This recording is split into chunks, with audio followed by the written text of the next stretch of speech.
तो इस तरह से हमने तथागत बुद्ध के धम्म को जब हमने स्वीकार किया है, तो हमने ये भावना की है कि मैं बुद्ध के अलावा, धम्म के अलावा, संघ के अलावा मैं शरण नहीं जाऊंगा या शरण नहीं जा रहा हूं। यदि ये बात सत्य है तो मेरा मंगल हो। तो मंगल इसी तरीके से होता है। इसी तरीके से ही लोगों को धम्म का लाभ मिलता है और अपने आप में स्वयं में हम क्या हों, संतुष्ट हों। जब तक व्यक्ति अपने कर्मों के प्रति संतुष्ट नहीं होगा, तब तक वह व्यक्ति दुखों से मुक्त नहीं हो सकता। जैसे हम मेहनत करते हैं, कोई आदमी 8 घंटा ड्यूटी करता है, कोई 10 घंटा ड्यूटी करता है, कोई 12 घंटा ड्यूटी करता है, कोई डे नाइट ड्यूटी करता है, और यदि उसको बराबर सही समय में सही चीज, सही वेतन नहीं मिले तो वह असंतुष्ट होगा, और असंतुष्ट होगा तो दुख होगा, और उसको फिर उद्योग करने की, काम करने की जो उसके अंदर उत्साह है वह क्या हो जाएगा, और नीचे डाउन होते चला जाएगा, डाउन होते चला जाएगा। क्योंकि जितना मेहनत करता है उतना उसको रिजल्ट, उसको परिणाम, उसको लाभ नहीं मिलता। जब उसको उतना रिजल्ट, परिणाम, लाभ नहीं मिलेगा तो वह निराशा की ओर जाता है। तो इसलिए हम यदि धम्म को जितना प्रैक्टिस कर रहे हैं, जितना अभ्यास कर रहे हैं, और उन अभ्यास करने में हम संतुष्ट नहीं है, तो हमको और भी ज्यादा क्या करना चाहिए, मेहनत और अभ्यास करना चाहिए। यदि हम अभ्यास तो कर रहे हैं लेकिन रिजल्ट यदि नहीं आ रहे हैं, तो कहीं ना कहीं हम सही तरीके से प्रैक्टिस नहीं कर रहे होंगे, तो इसका परिणाम हो सकता है। जिस तरह से आप विश्व के और भी देश जहां बुद्ध के मानने वाले अनुयायी हैं, उनके चेहरे में जो है एक प्रकार से रौनक, एक प्रकार से उनका चेहरा जो है खिला हुआ दिखता है। लेकिन भारत में जो लोग बुद्ध के अनुयायी हैं, वो पता नहीं, उनका जो चेहरा है पता नहीं कैसे सूखा हुआ नजर आता है, चिपका हुआ नजर आता है, उदास, निराश, हताश नजर आता है। तो कहीं ना कहीं प्रैक्टिस में कहीं ना कहीं हम जो है क्या कर रहे हैं, कमी कर रहे हैं, ऐसा मुझे लगता है। इसलिए हमारा जो प्रयास है, हम कोशिश करें, केवल बाबा साहब का नाम लेने से कोई आदमी बुद्धिस्ट नहीं हो जाएगा। हमको जो है एक्चुअल में बाबा साहब ने 22 प्रतिज्ञा दिया, स्वयं उन्होंने पंचशील ग्रहण किया, और पंचशील, त्रिशरण, पंचशील ग्रहण करके बुद्ध धम्म की दीक्षा ली। लेकिन उसके बाद उन्होंने जो है, जो जिन लोगों को दीक्षा दिया वो 22 प्रतिज्ञा से उन्होंने दीक्षा दिया। तो आज की तारीख में यदि कोई व्यक्ति बुद्ध को, धम्म को, संघ को और बाबा साहब को मानता हूं बोलता है, तो उनको 22 प्रतिज्ञाओं को क्या करना चाहिए, इम्प्लीमेंट करना चाहिए, अभ्यास करना चाहिए, आचरण करना चाहिए। तो वास्तव में वो एक प्रकार से अम्बेडकरवादी हो सकता है। नहीं तो कोई भी आदमी अम्बेडकर की फोटो लगा लेने से कोई अम्बेडकरवादी नहीं है। अम्बेडकर की सोच का नहीं हुआ। फोटो लगाने मात्र से या बुद्ध की फोटो लगाने मात्र से कोई बुद्ध का अनुयायी नहीं हो जाएगा। हमें क्या करना होगा, अमल में लाने का प्रयास करना होगा, अभ्यास में लाने का प्रयास करना होगा। जब तक हम अपने जीवन में उस मार्ग का अनुकरण नहीं करेंगे जिस रास्ते को बुद्ध ने बताया, बाबा साहब ने इंगित किया, इशारा दिया, उस रास्ते को हमें खोल करके उस पर चलने के लिए, उसमें आगे आने के लिए हमें प्रेरित किया, तो उस रास्ते को हमको क्या करना होगा, इम्प्लीमेंट करना होगा, आचरण करना होगा। कुछ लोग कहते हैं कि कौन अरहत है, कोई अरहत है क्या, कोई बोधिसत्व है क्या, कोई श्रोतापन्न है क्या, ये होता है क्या, ये सब झूठ है। ऐसे भी कई प्रकार के उल्टे सीधे प्रश्न लोग जो है अपनी अज्ञानता के कारण, मिथ्या दृष्टि के कारण प्रश्न करते रहते हैं। बुद्ध ने इस चीज को एक बार कहा है कि इस बात को समझें कि यदि कोई व्यक्ति मैं ये बन गया हूं, ऐसा यदि वो घोषणा करता है किसी भी चीज का, यदि अरहत हो गया होगा, या श्रोतापन्न हो गया, या सकृदागामी हो गया, अनागामी हो गया, वो तो गुणों से, उसके क्वालिटी और उसके अभ्यास और उसके जो है जीवन का जो प्रैक्टिस है उसके आधार पर वह बनता है। उसके बोलने मात्र से अरहत नहीं बन जाएगा। आनंद, जब तथागत बुद्ध का महापरिनिर्वाण हो गया तो भिक्षु संघ में आनंद जो था वह अरहंत नहीं था, अरहंत की अवस्था को वह प्राप्त नहीं किया था। लेकिन जब भिक्षु संघ की जो प्रथम संगति हुई, जहां भिक्षु संघ का सम्मेलन हुआ, उस संघ में उन्हीं लोगों को शामिल करने की बात थी जहां पर जितने लोग धम्म की चर्चा में लोग भाग लेने वाले थे वो केवल अरहंत लोग थे, या जिनके अंदर के राग अग्नि, द्वेष अग्नि, मोह अग्नि क्या हो गई है, नष्ट हो गई है। जिसके अंदर किसी प्रकार का राग नहीं है, द्वेष नहीं है, मोह नहीं है, वो सभी प्रकार से जो सांसारिक चीजें हैं, जो भौतिक चीजें हैं, उन सभी से वो मुक्त हो चुके हैं। ऐसे लोगों का एक जो है भगवान बुद्ध के जाने के बाद, महापरिनिर्वाण के बाद जो कॉन्फ्रेंस हुआ, जो सम्मेलन हुआ, उसका जो श्रेय जो है अरहंतों को मिला। और अरहंत जो है आनंद नहीं थे, तब आनंद को लिया जाना चाहिए ऐसा प्रस्ताव आया, और उस प्रस्ताव के तहत आनंद को कहा गया कि यदि आप अरहंत हो जाते हैं, अपने अंदर के राग अग्नि, द्वेष अग्नि, मोहाग्नि को क्या कर लेते हैं, नष्ट कर लेते हैं, तो आप इस सम्मेलन में शामिल हो सकते हैं। क्योंकि उनको शामिल इसलिए होना था क्योंकि सभी बातें बुद्ध के जो सबसे नजदीक में व्यक्ति था वो आनंद था, और आनंद को ही सभी बातें पता थी। सभी चीजों का जो मूल्यांकन जो है आनंद ही कर सकता था, क्योंकि आनंद ने बहुत सारी बातें सुनी थी तथागत बुद्ध से।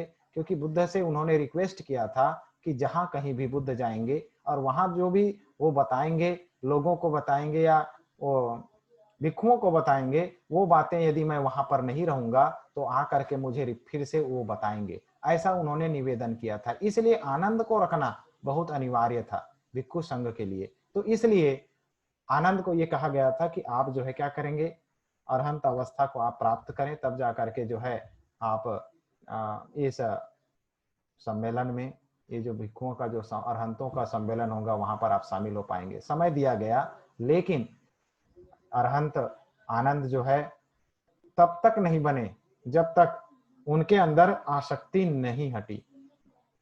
उनके अंदर ये आसक्ति थी, थोड़ा सा अहंकार था कि मैं तो सब जानता हूं, मेरे को तो सब मालूम है, जहां बुद्ध ने क्या बोला है, क्या नहीं बोला है, क्या क्या करना चाहिए, क्या नहीं करना चाहिए, ये करने से ये हो जाता है, ये करने से ये हो जाता है।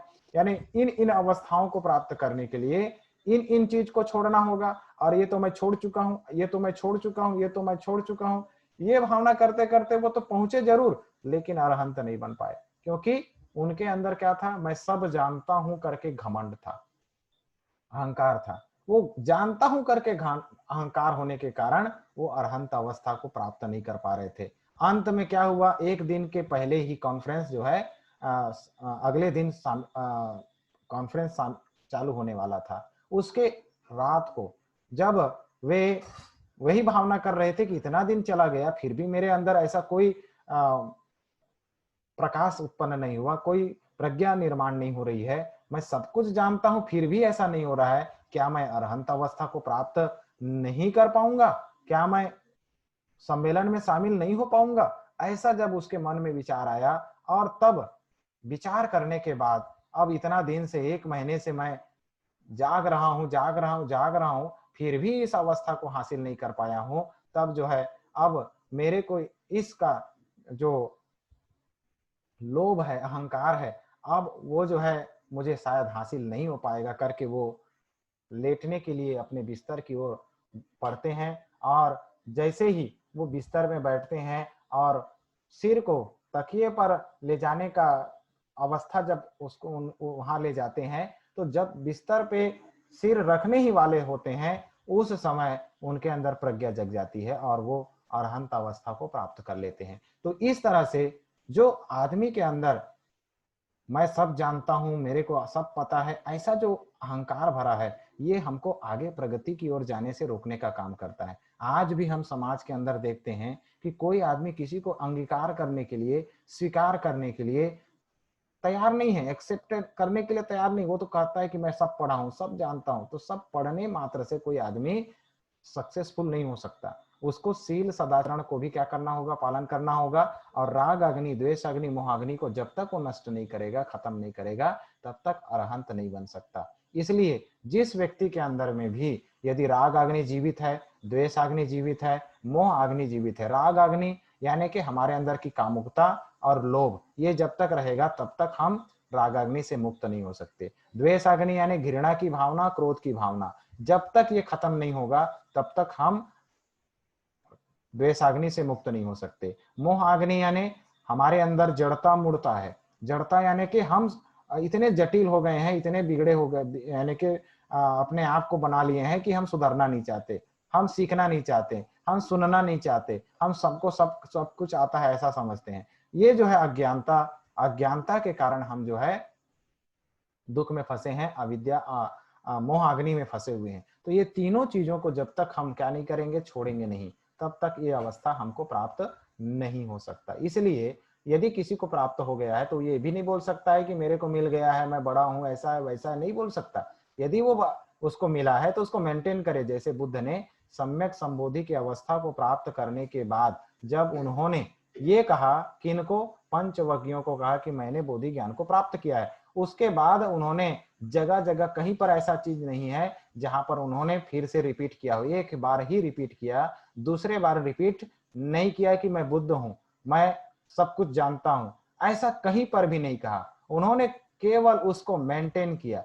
उनको इसलिए कहना पड़ा उन 5 परिव्राजक लोगों को, क्योंकि उनको ये चीज बताना था। जब धम्म बताए तो कौंडिन्य को ही पता चला कि ये जो है उनको सम्यक संबोधि मिल गया है, सम्यक संबोधि मिल गया। उसके बाद मैं सम्यक संबुद्ध हूँ, सम्यक संबुद्ध हूँ, ऐसा कहीं पर भी बोलते हुए आपको देखने को नहीं मिलेगा। बाकी जितने भी जगह हैं, जितने भी भिक्षु संघ उसमें शामिल हुए, उन्होंने बुद्ध को देखा, जाना, परखा, सील को जम समझा, उसके बाद उन्होंने एक्सेप्ट किया। यानी गुणों को धारण किया हुआ है, इसलिए उन्होंने उसको एक्सेप्ट किया। तो यदि ज्यादा इस अवस्थाओं को हासिल करने के लिए आप मेहनत कर रहे हैं, प्रयास कर रहे हैं, कोशिश कर रहे हैं, यदि आप साधना के माध्यम से हो या विपස්සना के माध्यम से हो या धम्म की स्टडी करने के माध्यम से हो या धम्म श्रवण के माध्यम से हो या आप और अन्य किसी भी माध्यम से जो आप धम्म को सीखने का प्रयास कर रहे हैं, तो आप अपने जीवन में क्रोध, अहंकार को आप प्राथमिकता ना दें। पढ़ें, सीखें, समझें, जाने बहुत कुछ, लेकिन अवस्था जो है वह उन्हीं व्यक्ति को हासिल होगी जो राग अग्नि, द्वेष अग्नि और मोह अग्नि को हासिल, मोह अग्नि से वो क्या हो गए हैं, मुक्त हो गए हैं। वही व्यक्ति उस अवस्था को हासिल कर सकता है। ये नहीं तो मैं बहुत पढ़ा हूं, मैं तो इजिली पा लूंगा, समझ लूंगा, जान लूंगा, बोलने से कोई आदमी उस अवस्था को प्राप्त नहीं कर सकता। इसलिए हमें अपने जीवन में हमें कोशिश करने की जरूरत है कि हम जो धम्म का मार्ग, जो आर्य अष्टांगिक मार्ग है, जो हमें निब्बान तक ले जाता है, जो हमें दुख मुक्ति की ओर ले जाता है, उसका हमें क्या करना चाहिए, प्रैक्टिस, अभ्यास करते रहना चाहिए। हमारी रिस्पॉन्सिबिलिटी है। यदि कोई व्यक्ति इस तरह से अभ्यास करता हुआ अपने जीवन में कोशिश करेगा तो वह व्यक्ति सफल हो सकता है, वह व्यक्ति अपने जीवन में सुखी हो सकता है, वह व्यक्ति आगे बढ़ सकता है। बाकी अपने जीवन की कमियों को, बाधाओं को, समस्याओं को सुलझाने के लिए हर व्यक्ति को अपने स्वयं से मेहनत करना होगा कि पड़ोसी पड़ोसी मेहनत करेगा तो इसका रिजल्ट मुझे मिल जाएगा, ऐसा नहीं है। हमको यदि भूख लगी है तो हमको खाना खाना पड़ेगा। यदि हमको भूख नहीं लगी है तो पड़ोसी खाएगा तो मेरे पेट नहीं भरने वाला है। तो ये जो चीजें हैं, इसको समझने की जरूरत है। यदि मैं शक्कर शक्कर शक्कर शक्कर बोलूं तो मेरा मुंह मीठा होने वाला नहीं है, मुझे शक्कर को खाना पड़ेगा। मुझे प्यास लग रही है और मैं पानी पानी पानी केवल बोलूं, मुझे पता है कि कहां पर पानी है, लेकिन मैं पीने ना जाऊं, यदि वो मेहनत ना करूं, यदि ट्यूबवेल में पानी है या कुएं में पानी है या तालाब में पानी है या झील में पानी है, यदि मुझे प्यास लगी और मैं नहीं जाऊंगा तो पानी ऑटोमेटिक मेरे पास नहीं आएगा। मुझे मेहनत करना होगा, जाना होगा, समझना होगा, लेना होगा, पीना होगा, मेहनत करना होगा, उद्योग करना होगा, तब जा करके वो अवस्था या वो चीज मुझे हासिल हो सकती है। तो बुद्ध ने वही चीज को कहा है कि जो व्यक्ति आशावान है, वो आशावान व्यक्ति ही अपने जीवन में उस अवस्था को क्या कर सकता है, प्राप्त कर सकता है। तो इसलिए हमारी जिम्मेदारी है कि हम आशावान बने, और यदि आशा पूर्ण हो चुके हैं या उस अवस्था को हमने प्राप्त कर लिया है तो अपने आप को मेंटेन करें, अपने आप को मेंटेन करें। यदि अपने आप को मेंटेन कर लेते हैं तो इसका जो पुण्य है, इसका जो लाभ है, वो आपके जीवन में ही देखने को मिल जाएगा। किसी को बोलने की जरूरत नहीं है, किसी को बताने की जरूरत नहीं पड़ेगी कि आपने क्या पाया है। आपको लोग देख करके ही बोलने लगेंगे कि इसके पास कुछ है, इसको पास जो चीज है वो हमको भी मिलना चाहिए, ऐसा वो बोलने लग जाएंगे, आपके पीछे पड़ जाएंगे। यदि कोई राग अग्नि से बंधा हुआ है या द्वेष अग्नि से बंधा हुआ है या मोह अग्नि से बंधा है, वो आपकी बुराई करने के पीछे में लगेगा। और यदि राग अग्नि, द्वेष अग्नि, मोह अग्नि में नहीं फंसा है तो आपके पीछे चलने की कोशिश करेगा कि मुझे भी मिल जाए, मैं भी ऐसा बन जाऊं। तो इस तरह से ये जो दो चीजें हैं, एक जो राग अग्नि, द्वेष अग्नि से फंसा है वो आपसे जलने की कोशिश करेगा, आपके बीच में बाधा बनने की कोशिश करेगा। जिस तरह से तथागत बुद्ध के जीवन में भी हम ये देखते हैं कि कुछ लोग जो राग अग्नि, द्वेष अग्नि, मोह अग्नि में फंसे हुए थे, उन लोगों ने बुद्ध के जितने भी कार्य थे बुद्ध के जितने भी प्रयास थे, बुद्ध के जितने भी लोगों के प्रति जो कल्याण की भावना थी, उसमें उन लोगों ने हमेशा बाधा डालने का काम किया, हमेशा उन्हें रोकने का काम किया, हमेशा उन्हें बदनाम करने का प्रयास किया, हमेशा उन्हें पतित करने का काम किया। ऐसा नहीं है कि आप अरहत हो जाएंगे या सम्यक संबुद्ध हो जाएंगे या कोई भी अवस्था श्रोतापन्न को प्राप्त कर लेंगे तो जो राग अग्नि, द्वेष अग्नि, मोह अग्नि से फंसा हुआ है वो आपको छोड़ देगा, वो आपके विरुद्ध में काम करेगा, आपके खिलाफ में काम करेगा, आपको रोकने का काम करेगा, क्योंकि वो नहीं चाहता है कि आप आगे बढ़ो, क्योंकि उसके अंदर जो है ये सोच ये निर्माण नहीं हो पाई है। इसलिए हमें उन लोगों के प्रति सजग, जागरूक, सचेत रहने की जरूरत है और अपने आप को मेंटेन करते हुए, अपने आप को संभालते हुए अपने जीवन का मंगल, अपने जीवन को सफल बनाने की जरूरत है।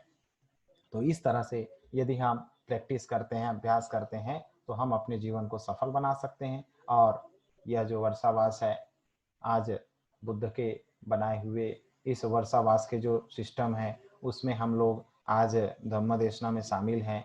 तो इस धम्म देशना का जो पुण्य है उसे हमको हासिल करने के लिए हमें क्या करना होगा, उस पर चिंतन करना होगा, मनन करना होगा, अमल में लाने का प्रयास करना होगा। क्योंकि जब तक हम चिंतन नहीं करेंगे, मनन नहीं करेंगे, श्रवण नहीं करेंगे, अभ्यास नहीं करेंगे, तो कोई भी जो धम्म की बात है उसका जो है रिजल्ट नहीं है। यदि हम उसको अनुकरण करते हैं और अभ्यास करते हैं और उस पर चलने की कोशिश करते हैं तो इसका जो लाभ है, इसका जो पुण्य है, हर किसी को प्राप्त हो सकता है। तो यह प्रयास हम हमेशा कंटिन्यू रखें और अपने आप के जीवन में जो शील है, सदाचरण है, अच्छे कुशल कर्म हैं, ये कुशल कर्म को संपादित करने का हमेशा कंटिन्यू प्रयास करते रहे तो जरूर हम सभी को इसका लाभ, इसका पुण्य हमें मिलेगा और हम अपने जीवन में सुखी हो सकते हैं। तो इतना ही आज के लिए, और सभी के लिए बहुत बहुत साधुवाद, बहुत बहुत मंगल कामनाएं।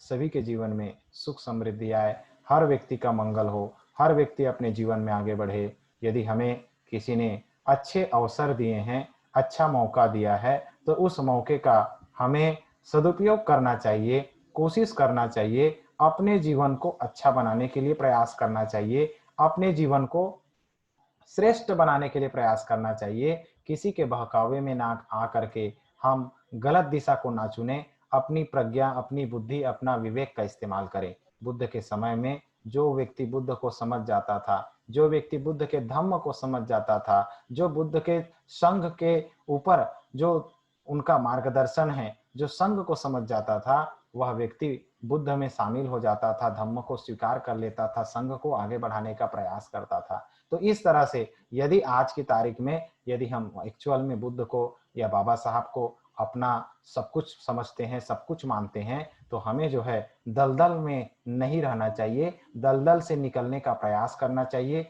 यदि हम दलदल में बुद्ध और बाबा साहब को लेकर के खड़े होंगे तो दलदल में हम भी धंसेंगे और बाबा साहब को भी हम बदनाम करेंगे। इसलिए हम अपने आप को दलदल से निकालने का प्रयास करें, दलदल में ना रहें, दलदल से निकलें। स्वयं बुद्ध दलदल से निकल चुके हैं, बाबा साहब दलदल से निकल चुके हैं और हम भी अपने आप को दलदल से निकालने का काम करें। यही एक संदेश आज हम वर्षावास के निमित्त चौथे दिन को यहीं पर समाप्ति की ओर ले जाते हैं और बहुत बहुत सभी के लिए बहुत बहुत मंगल कामना करते हैं। भवतु सर्वमङ्गलं रक्षन्तु सर्वदेवता सर्वबुद्धानुभावेन सदा सुखी भवन्तु ते। भवतु सर्वमङ्गलं रक्षन्तु सर्वदेवता सर्वधर्मानुभावेन सदा सुखी भवन्तु ते। भवतु सर्वमङ्गलं रक्षन्तु सर्वदेवता सर्वसङ्घानुभावेन सदा सुखी भवन्तु ते। दुःखपत्ता च निदुःखा, भयपत्ता च निर्भया, शोकपत्ता च निःशोका, होन्तु सर्वेऽपि पाणिनो एतावता च अम्मेहि सर्वतं पुण्यसम्पदां सब्बे देवानुमोदन्तु सब्ब संपत्ति सिद्धिया दानं ददन्तु सद्धाय शीलं रक्षन्तु सर्वदा भावना भीरता हुन्तु गच्छन्तु देवतागता सब्बे बुद्धा बलपत्ता पच्चेकानं च यं बलां अरहन्तानं च तेजेन रक्षं बन्धामि सब्बसो साधु साधु साधु बुद्धं नमामि धम्मं नमामि संघं नमामि। नमो बुद्धाय। जय भीम सभी को।